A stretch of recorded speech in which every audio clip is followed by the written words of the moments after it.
दोस्तों नमस्कार।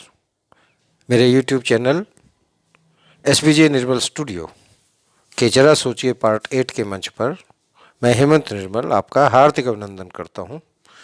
लगातार मिल रहे आपके स्नेह ने मुझे और सोचने को बाध्य किया, तो एक छोटी सी बात लेकर मैं फिर आपके सामने हाजिर हूं।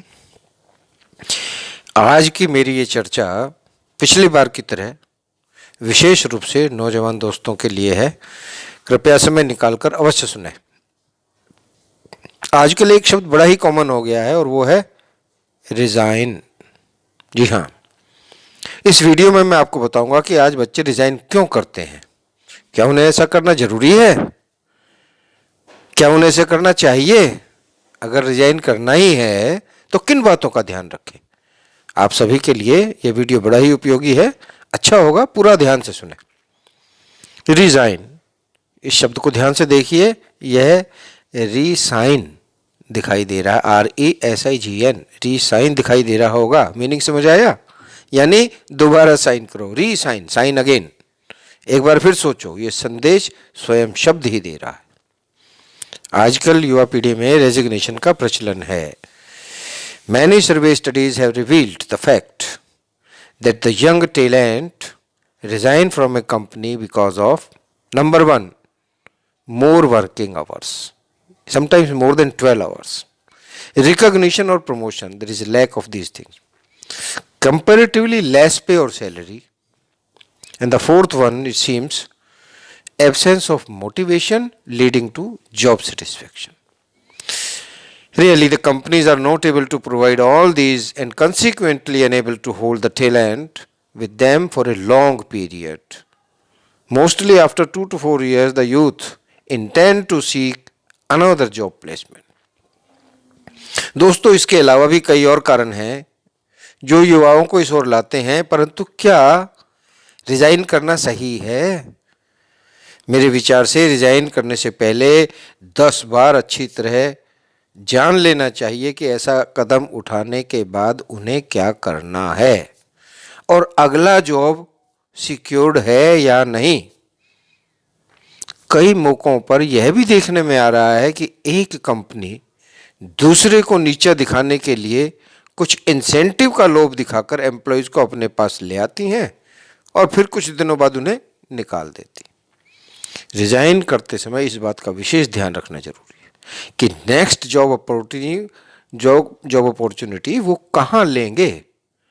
अगर दूसरी कंपनी ब्रांडेड है, बड़ी है, कर्मचारियों के हित में है, तो वहाँ यदि थोड़े कम सब वेतन पर भी एडजस्ट करना पड़ जाए तो कोई बुराई नहीं। एक बार अच्छी कंपनी ज्वाइन करने के बाद उसी में ही ऊंचे पद के लिए प्रयास करते रहिए। देर सवेर नंबर आएगा और रिजाइन भी नहीं करना पड़ेगा, लोगों से जान पहचान दोबारा नहीं करनी पड़ेगी और लंबे समय तक एक कंपनी में काम करने से रेपो भी बढ़ती है, रिटायर होने के अवसर मिलते हैं और रिटायरमेंट बेनिफिट्स का फ़ायदा भी मिलता है। दोस्तों, जब आप आजकल कर्मचारी बनने की योग्यता प्राप्त करने योग्य होते हैं, तब तक आपकी आयु लगभग 25 वर्ष क्रॉस कर चुकी होती है। तो शुरू में अपने को सेट करने के लिए, अच्छी कंपनी तक पहुंचने के लिए 2 से 3 बार रिजाइन करना उचित कहा जा सकता है, पर इससे ज़्यादा ठीक नहीं।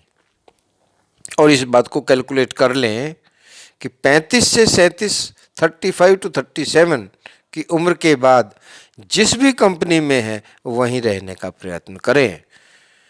अभी भी जॉब सेटिस्फेक्शन नहीं हुआ है तो स्वयं इसे ही स्वीकार कर लें, क्योंकि इसके बाद नई जगह जॉब की योग्यता में आप पिछड़ जाएंगे। नई जनरेशन और आगे आ रही है, नए टैलेंट के साथ आ रही है। एक्सेप्शंस हर जगह होते हैं, ये बात मैं सामान्य वर्ग के लिए कह रहा हूँ। पसंद आई हो तो लाइक और शेयर कीजिए।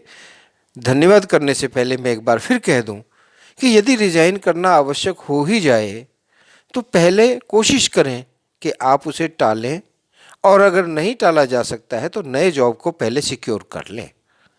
चाहे कोशिश आपकी सफलता की ओर न जा रही हो तो भी रिजाइन करने से पहले आप उसकी ओर प्रयत्नशील हो जाएं और कुछ ना कुछ आपको अवश्य फ़ायदा होगा। पहले नया एक जैसे को कहते हैं कि एक घर को छोड़ने से पहले दूसरे घर में हमें साधन बना लेना चाहिए, चाहे जैसा भी मिले एक बार उसे ग्रैंड कर लें, फिर धीरे धीरे और आगे बढ़ने का प्रयास करें। उम्मीद है मेरी बातें आपको पसंद आ रही होंगी। लाइक शेयर अवश्य कीजिए।